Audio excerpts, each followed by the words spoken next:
A billionaire disguised as a homeless man walked into a luxury restaurant and ordered the most expensive steak on the menu, just to see the true faces of those in power. Cheers! He was humiliated, threatened, and quietly set up for something far worse. Are you sure you're all right, When sir? the You steak look a was little placed lost. before him, a black waitress silently slipped a small piece of paper into his hand. He read it and froze completely. Not from fear, but because for the first time that night, someone dared to tell him the truth. That note stopped him from eating and prepared him to destroy everything. But what did it say? The clothes Frank Grant wore that evening were older than most of his employees. 35 years old, to be exact. A faded jacket with holes at the elbows and pants stained with memories he had never been able to wash away. He kept them in the back of his penthouse closet, hidden behind rows of tailored suits worth more than some people's annual salaries. Tonight, for the first time in decades, he put them on again. His assistant Diana stood by the door, watching him with barely concealed concern.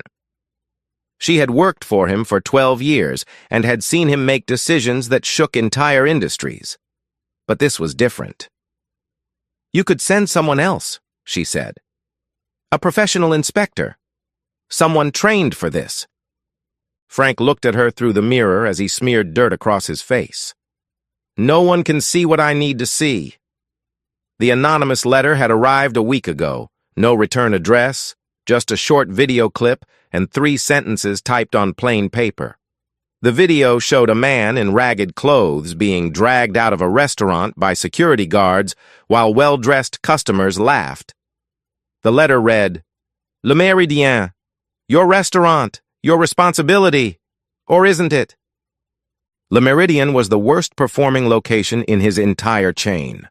The quarterly reports blamed it on the neighborhood, the economy, the changing demographics. But Frank had built his empire on one simple principle. Every person who walks through the door deserves to be treated with dignity. If that principle was being violated under his name, he needed to know. He removed his Patek Philippe watch, slipped off his wedding ring, and placed them on the dresser. The only thing he kept was a small phone hidden in a compartment he had carved into the sole of his shoe, capable of recording audio and making emergency calls. As he headed for the door, Diana made one last attempt.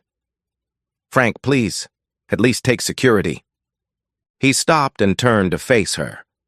The scar on his right hand, the one he had carried since he was 23 years old, since a chef had poured boiling water on him for daring to search through a restaurant's garbage, seemed to burn under his skin. 35 years ago, no one protected me, he said quietly. And no one is protecting the people walking into that restaurant right now. That's why I have to go alone. Diana nodded reluctantly. "I'll be parked across the street with the legal team. One signal from that phone and we're inside in 30 seconds. Frank allowed himself a small smile. "That's why I keep you around." At 7 o'clock on a Saturday evening, Le Meridian was alive with the sound of clinking glasses and murmured conversations. Crystal chandeliers cast warm light over white tablecloths, and the scent of seared beef and expensive wine hung in the air. The clientele was exactly what you would expect. Men in designer suits, women dripping with jewelry, all of them paying $200 a plate for the privilege of being seen in the right place. Sonia Williams had worked there for 3 years, long enough to know that the gleaming surface hid something rotten underneath. She moved between tables with practiced efficiency, refilling water glasses and clearing plates, invisible in the way that service workers were supposed to be. Her feet ached from standing since noon, but she couldn't afford to slow down. Her 7-year-old daughter Lily had another doctor's appointment next week, and the copay for her asthma medication had gone up again. Her younger brother's college tuition was due at the end of the month. She had learned long ago to read people by their eyes. It was a survival skill from a childhood spent navigating spaces where she didn't belong. She could tell within seconds whether a customer would tip generously or stiff her, whether they saw her as a person or just part of the furniture. When the front door opened and a homeless man walked in, she saw immediately that something was wrong. Not with him, with everyone else. He was disheveled, yes. His clothes were torn and dirty, his beard unkempt, and he carried the unmistakable odor of someone who hadn't showered in days. But his posture was wrong. His shoulders were too straight, his stride too confident. And his eyes, dark, watchful, taking in every detail of the room. Those were not the eyes of a man who had been defeated by life. The hostess tried to block him at the entrance, her smile frozen in professional horror. The security guard moved closer, hand already reaching for his radio. And then, Ricky Thornton appeared. Ricky had been the manager of Meridian for 5 years. He was the kind of man who wore his authority like a weapon, wielding it against anyone he deemed beneath him, which was almost everyone. He smiled at corporate executives and investors, but Sonia had seen the way he spoke to busboys and dishwashers when he thought no one was watching. "Sir," Ricky said, his voice dripping with false politeness, "I'm afraid you've made a mistake. This establishment may not be suitable for your situation." The homeless man didn't flinch. Instead, he reached into his pocket and pulled out a thick wad of cash, more money than Sonia made in a month. "Table 7, he said calmly. "The Wagyu A5, medium rare. I'll pay in advance." A ripple of shock went through the room. Ricky's smile flickered, caught between greed and disgust. He couldn't refuse paying customers, that was rule number 1 in the hospitality industry. But every instinct was screaming at him to throw this man out. "Of course," Ricky said through gritted teeth. "Right this way." He led the man to the worst table in the restaurant, tucked in a corner near the kitchen doors and the restroom hallway, where the noise was loudest and the smell occasionally drifted in from the garbage bins outside. It was the table they used for customers they wanted to humiliate into leaving. The homeless man sat down without complaint. Ricky turned to scan the floor, his eyes landing on Sonia. "You," he said. "You're always talking about helping people in need. Here's your chance." It was meant as punishment, and they both knew it. Sonia walked to the table, water pitcher in hand, and poured a glass without meeting the man's eyes. But when she set it down, she felt him watching her. She looked up. His eyes caught hers, and in that moment, something passed between them. Recognition, maybe, or understanding. She couldn't name it, but it made her skin prickle with unease. This man was not who he appeared to be. In the kitchen, Ricky pulled the sous chef aside. Carlos Taylor was 28 years old and had been working at Meridian for 2 years. He was good at his job, talented enough to run his own kitchen someday, but he had a wife at home who was 7 months pregnant and a stack of medical bills that kept him chained to this place. Ricky led him to a corner where the security cameras couldn't reach. "The Wagyu for the homeless guy," Ricky said, keeping his voice low. "Use the one that got sent back yesterday, the one that sat out for 2 hours before we put it back in the freezer." Carlos felt his stomach drop. "Ricky, that steak is compromised. If he eats it..." "If he eats it, what? He gets a stomach ache?" Ricky laughed softly. "Who's going to believe a homeless man over a 5-star restaurant? He probably eats out of dumpsters anyway. Consider it a favor. This might be the best meal of his life." "But if he gets seriously sick?" Ricky's expression hardened. "Remember that $2,000 bottle of wine you dropped last month? The one I said I'd handle so it wouldn't come out of your paycheck?" He let the threat hang in the air. "Just do what I tell you, Carlos. Unless you want to start explaining to your pregnant wife why you're unemployed." Carlos stood frozen, caught between his conscience and his fear. Finally, he nodded. Ricky patted him on the shoulder. "Good man." Neither of them noticed Sonia standing behind the spice rack, close enough to hear every word. Her heart was pounding so hard, she was certain someone would hear it. She pressed herself against the wall, barely breathing, as Ricky walked past her and back out to the dining floor. Carlos turned and nearly collided with her. Their eyes met, and she saw the guilt written across his face. He knew she had heard. He shook his head slowly, a silent warning. Don't do anything. Don't say anything. Forget what you heard.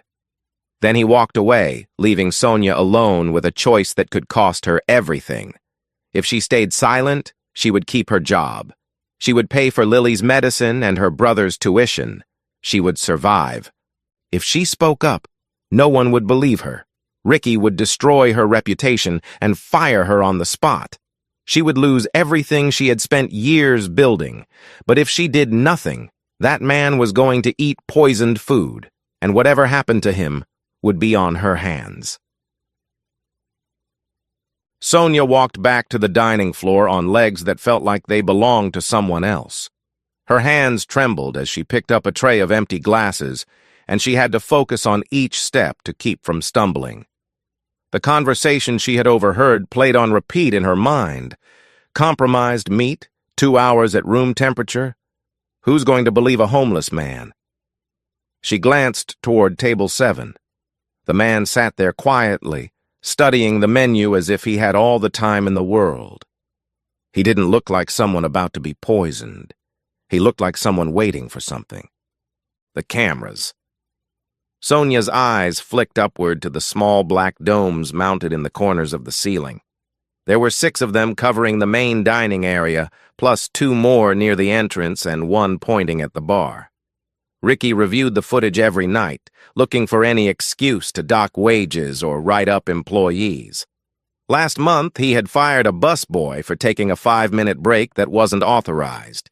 The cameras saw everything. If she approached the man and warned him out loud, Ricky would know within hours. She would be fired before sunrise, blacklisted from every restaurant in the city. And then what? How would she pay for Lily's medication? How would she help her brother finish college? But if she stayed silent, that man could end up in the hospital. Or worse. She set down the tray and pretended to reorganize the silverware station, buying herself time to think. There had to be a way. There had to be something she could do that the cameras couldn't catch. The staff bathroom. It was the only room in the building without surveillance. Ricky had complained about it once, saying he wanted to make sure employees weren't wasting time in there. But the owner had refused, citing privacy laws. That was where she could write something down, something small enough to hide in her palm. Before she could move, Ricky appeared at her elbow. His presence was like a cold draft, making her stiffen involuntarily. "You've been standing here for 3 minutes," he said, his voice low and pleasant, the way it always was when he was about to say something cruel. "Is there a problem?" Sonia forced herself to meet his eyes. "No problem. Just organizing the station." Ricky's gaze drifted toward table 7. "I noticed you looking at our special guest. Quite a lot, actually." "I was just checking if he needed anything." "He doesn't need anything." Ricky leaned closer, and Sonia could smell his cologne, something expensive that always made her slightly nauseous.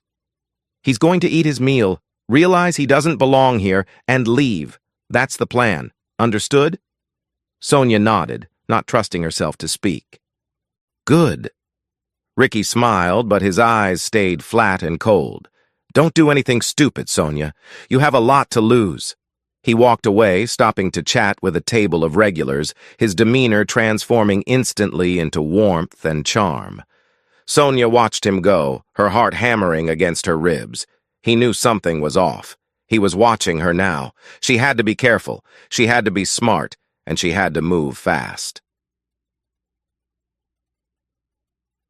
The staff hallway was empty when Sonia slipped away. She walked quickly, keeping her head down, counting her steps until she reached the bathroom door. Inside, she locked herself in and leaned against the sink, taking deep breaths to steady her nerves. Her reflection stared back at her. A tired woman in a black uniform, hair pulled back in a tight bun, dark circles under her eyes. She looked like someone who had been surviving for so long she had forgotten what it felt like to live. But she also looked like her mother. The memory came unbidden, sharp and clear. Her mother on her deathbed, thin fingers wrapped around Sonia's hand, voice barely above a whisper. "Baby girl." There's going to come a time when doing the right thing means losing everything. But if you don't do it, you'll lose yourself, and that's worse. That's always worse. Sonia had been 24 then, already pregnant with Lily, already abandoned by the man who had promised to stay. She had thought she understood what her mother meant. Now, 8 years later, standing in a bathroom stall with a decision that could destroy her life, she finally did. She reached into her apron pocket and pulled out her order pad. Her hands shook as she tore off a small piece of paper, no bigger than a matchbook. She found a pen and wrote quickly, her handwriting cramped and uneven. Don't eat. The meat is spoiled. Intentional. They want to hurt you. She read it twice, then folded it until it was small enough to hide in the curve of her palm. The paper felt like it weighed 1,000 pounds. Now came the hard part. Carlos was plating the steak when Sonia walked back through the kitchen.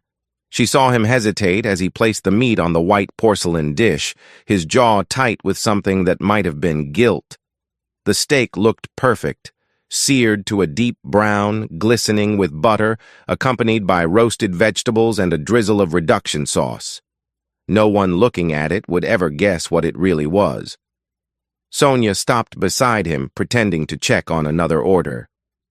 "Carlos," she said quietly, "you can't let this happen." He didn't look at her. "I don't know what you're talking about." "That steak sat out for 2 hours. You know what that means. Food poisoning at minimum. If he has any underlying health conditions..."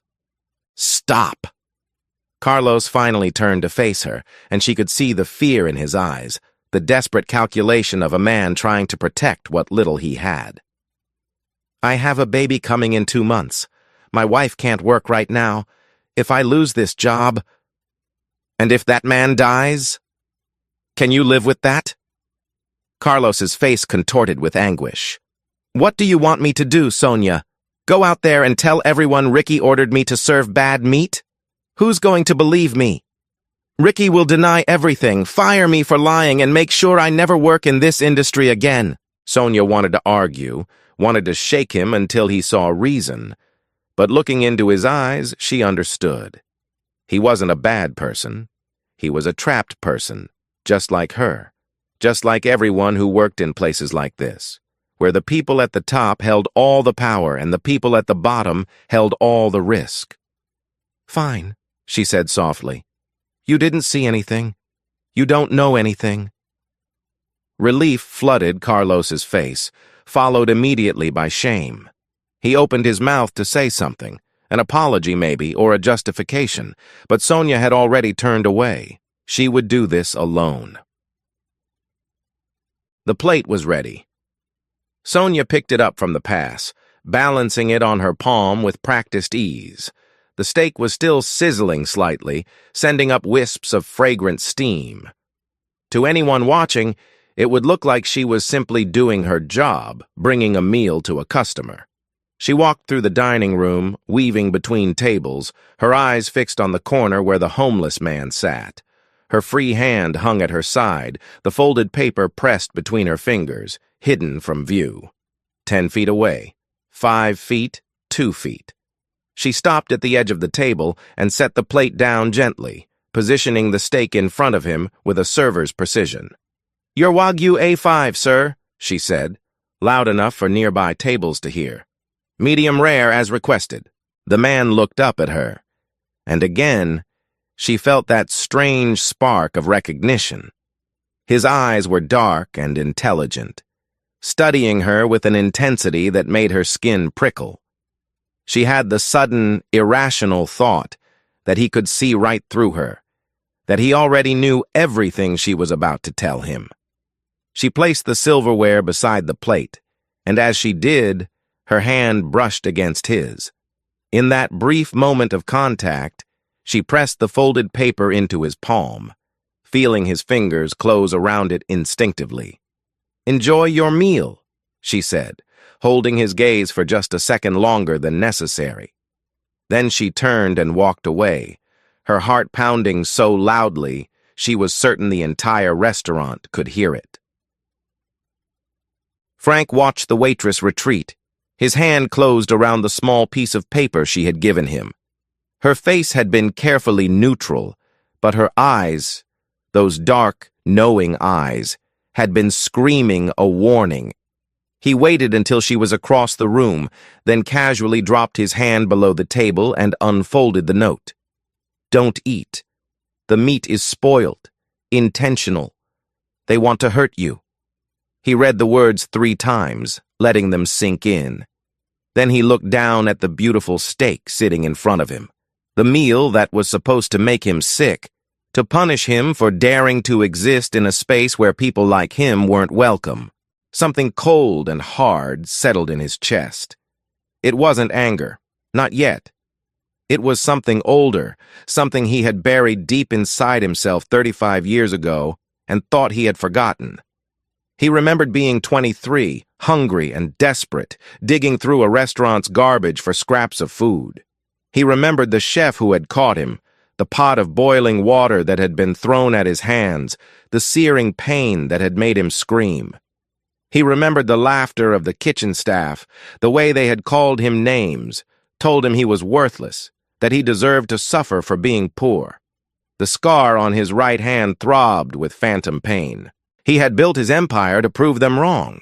Every restaurant he owned was supposed to be different, a place where dignity wasn't reserved for the wealthy, where every person who walked through the door was treated with respect. That was the whole point. That was the only thing that had ever mattered. And now, in one of his own restaurants, they were trying to poison a man they thought was homeless. Frank set down the knife and fork he had been holding. He wouldn't eat. He wouldn't leave. He would sit here and watch. And when the time was right, he would burn this whole rotten system to the ground. 20 minutes passed. The steak sat untouched, growing cold on its plate. Frank remained in his seat, occasionally sipping water, his eyes moving slowly around the room. From behind the bar, Ricky watched with growing unease. The homeless man should have eaten by now. He should have been halfway through the meal, already starting to feel the effects of the bacteria multiplying in his gut. Instead, he just sat there, calm and still, like he was waiting for something. Ricky smoothed down his tie and walked over to table 7, his customer service smile firmly in place. "Is everything all right with your meal, sir?" he asked, letting a note of concern creep into his voice. "You haven't touched it." The homeless man looked up at him. There was something in his expression that Ricky couldn't quite read, something that made him feel like he was the one being evaluated rather than the other way around. "The atmosphere," the man said. "I'm enjoying it." Ricky's smile flickered. "I see. Well, if there's anything wrong with the food, I'd be happy to have the kitchen prepare something else. The food looks perfect." The man's eyes held Ricky's without blinking. "I'm just savoring the moment." Something was wrong. Ricky could feel it in his bones, that prickling sensation at the back of his neck that had saved him from trouble more times than he could count. This man was not behaving the way a homeless person should behave. He was too confident, too calm, too controlled.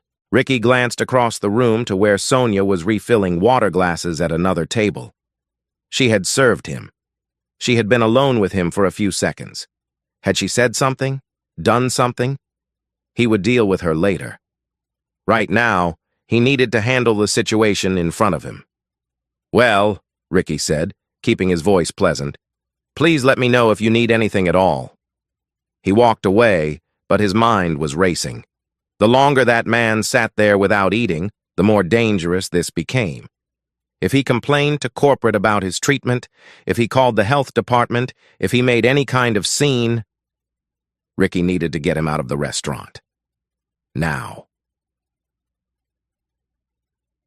The confrontation came 30 minutes later. A woman at a nearby table, draped in diamonds and designer clothes, waved Ricky over with an imperious gesture. Her husband sat beside her, looking embarrassed but unwilling to intervene. "This is unacceptable," the woman hissed, barely keeping her voice down. "We're paying $400 for dinner and we have to sit near that?" She gestured toward Frank with unconcealed disgust. The smell alone is ruining my appetite. Ricky nodded sympathetically. I completely understand, ma'am. Let me handle this. He walked back to table 7, his stride more purposeful now, his smile replaced by a businesslike expression. Sir, he said, I'm afraid I need to ask you to leave. We have other guests who require this table. Frank looked up at him calmly. I've paid for my meal. I'll refund your money in full. I don't want a refund. I want to sit here. Ricky felt his patience fraying. Around them, other diners were starting to notice the exchange, conversations dying down as heads turned in their direction. Sir, I must insist. On what grounds? Frank's voice was quiet, but carried clearly. I've paid for my food. I'm not disturbing anyone. I'm simply sitting here, in a seat I've paid for, in a restaurant that's open to the public. What law am I breaking? Ricky opened his mouth and closed it again. The man was right, technically. He couldn't forcibly remove a paying customer without cause, not with this many witnesses around. If this turned into a scene, if someone recorded it on their phone, the publicity nightmare would be enormous. He needed another approach. His eyes found Sonia again, and suddenly the solution became clear. If he couldn't blame the customer, he would blame the staff. He would turn this into a disciplinary issue, remove the inconvenient witnesses, and deal with the homeless man quietly after the crowd thinned out. Ricky straightened his jacket and raised his voice, loud enough for the surrounding tables to hear. Sonia Williams, please come here. Sonia looked up from across the room, her face carefully blank. She set down the water pitcher she was holding and walked over, each step slow and deliberate.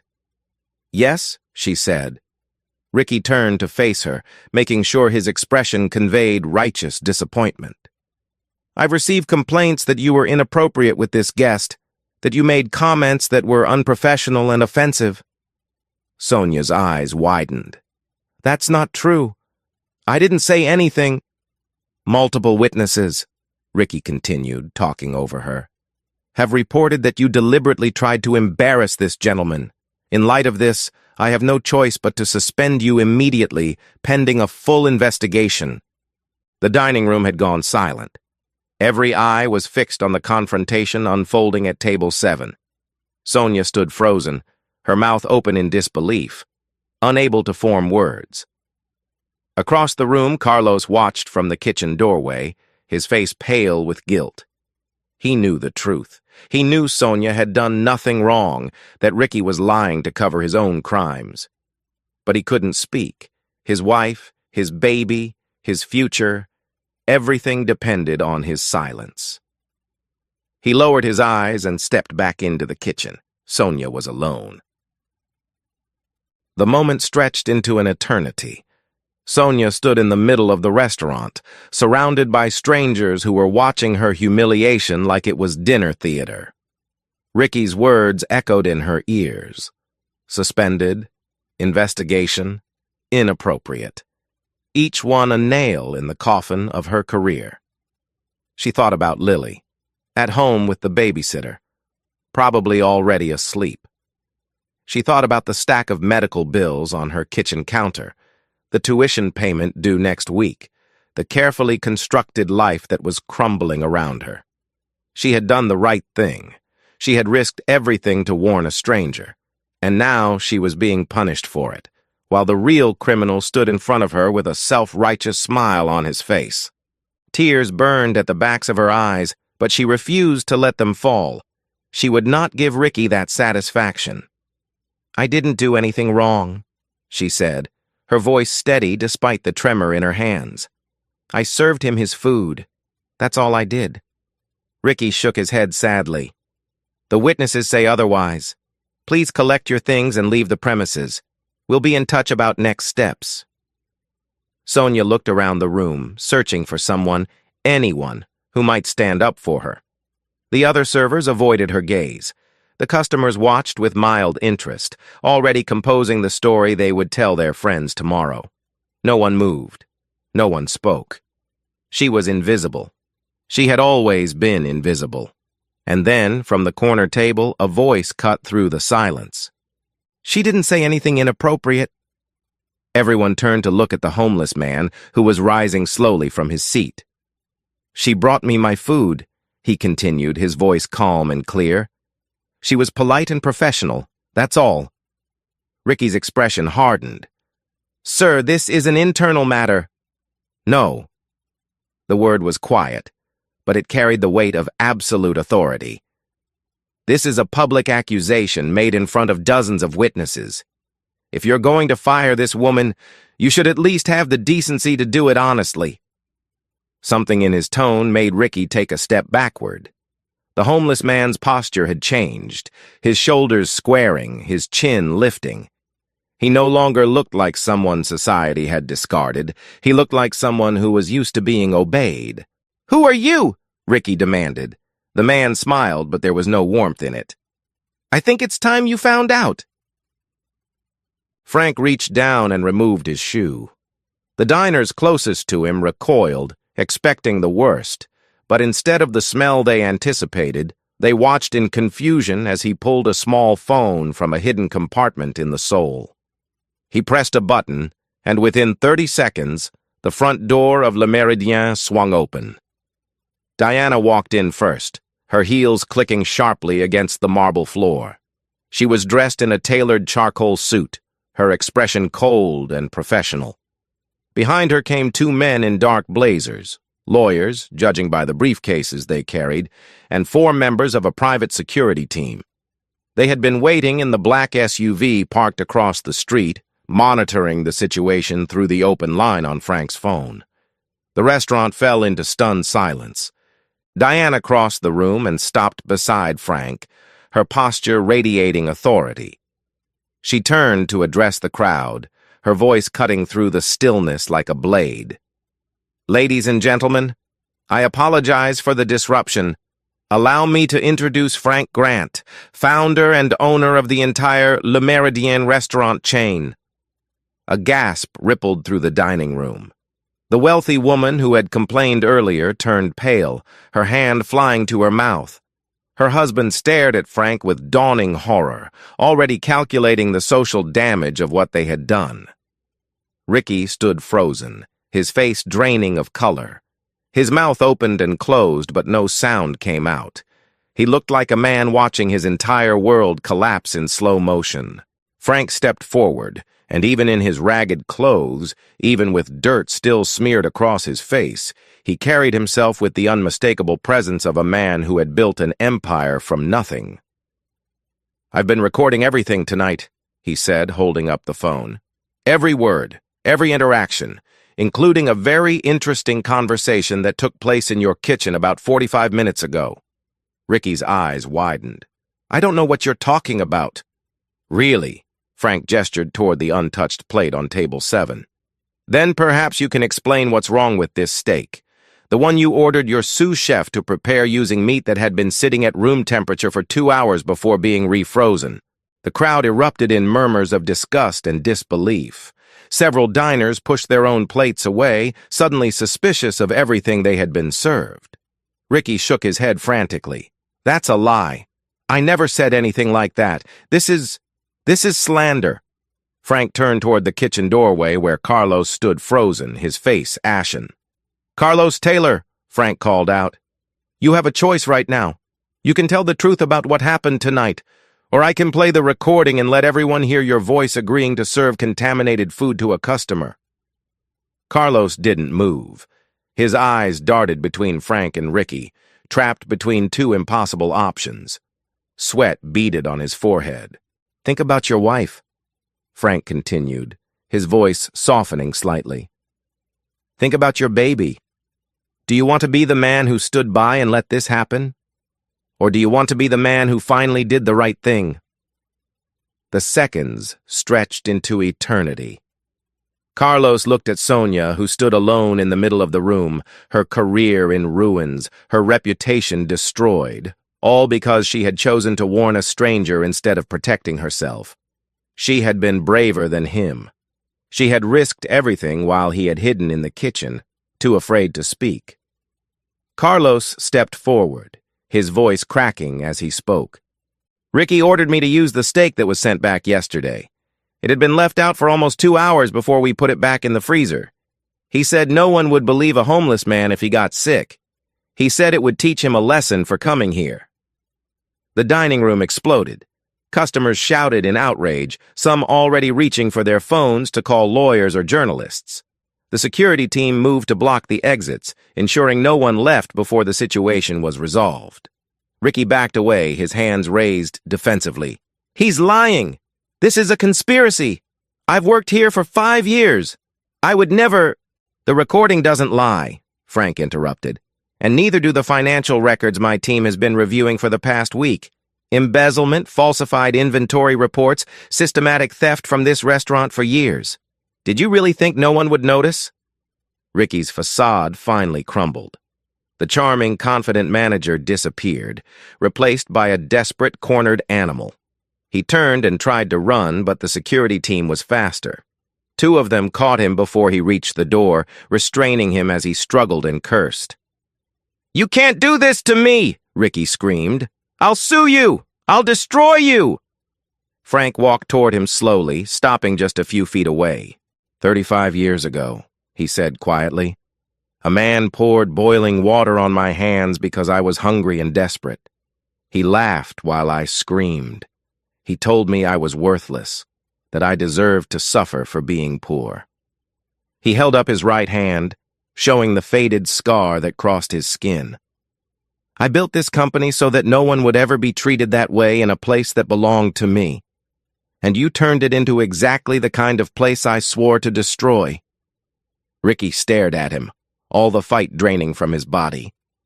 "The police are on their way," Diana announced.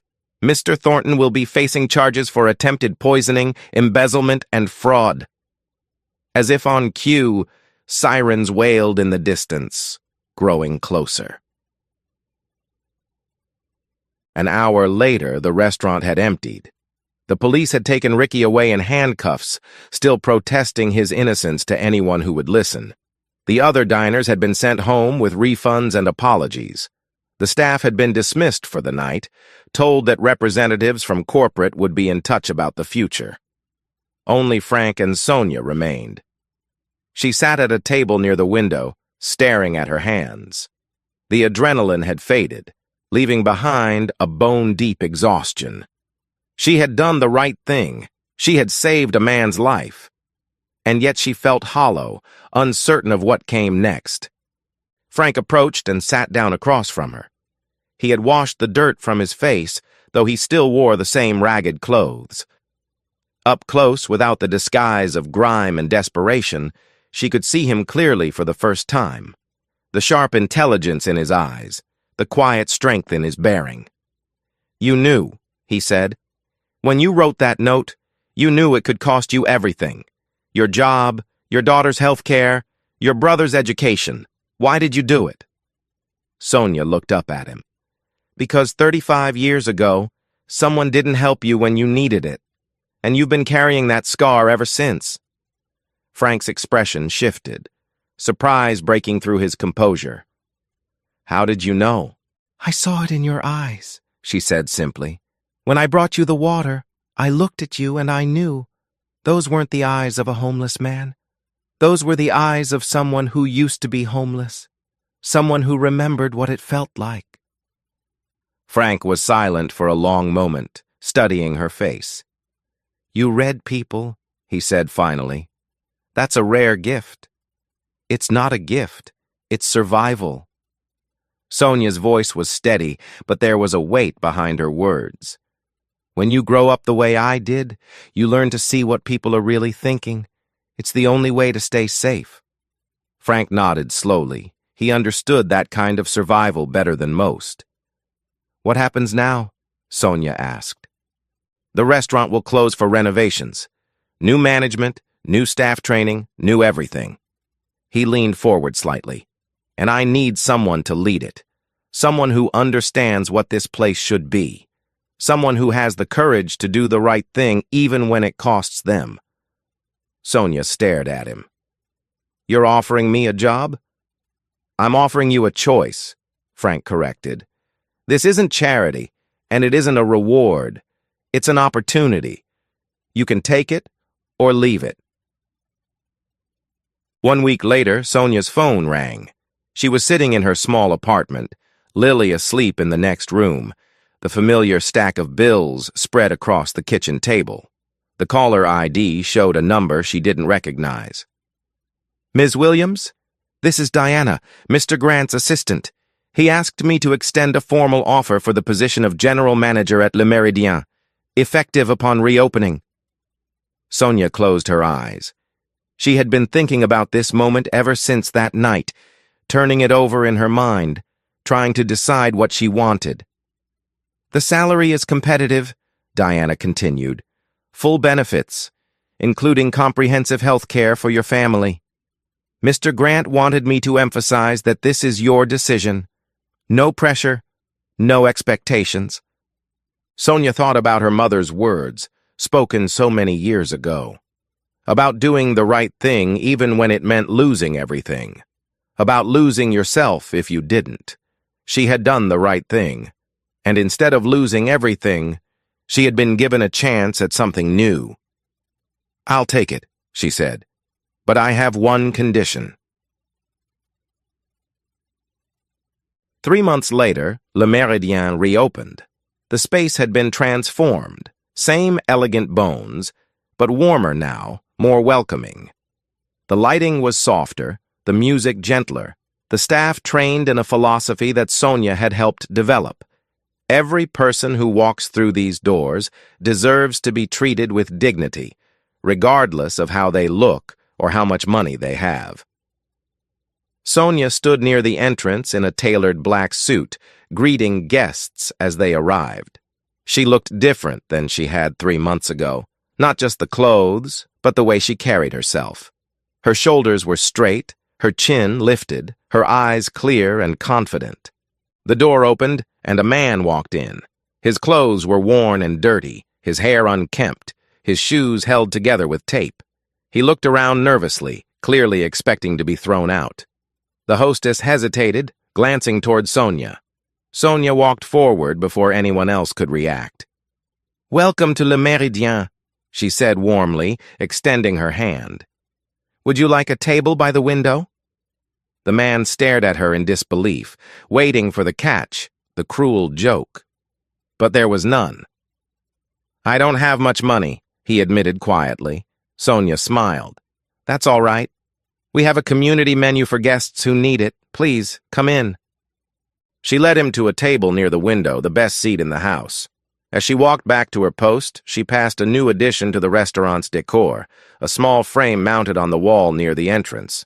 Inside the frame was a piece of paper, creased and worn, with cramped handwriting that read, "Don't eat. The meat is spoiled, intentional. They want to hurt you." Beneath it, a small plaque bore an inscription. "One small act of courage can change everything." This note saved a life and brought down a corrupt system. It hangs here to remind us, dignity is not a privilege. It is a right.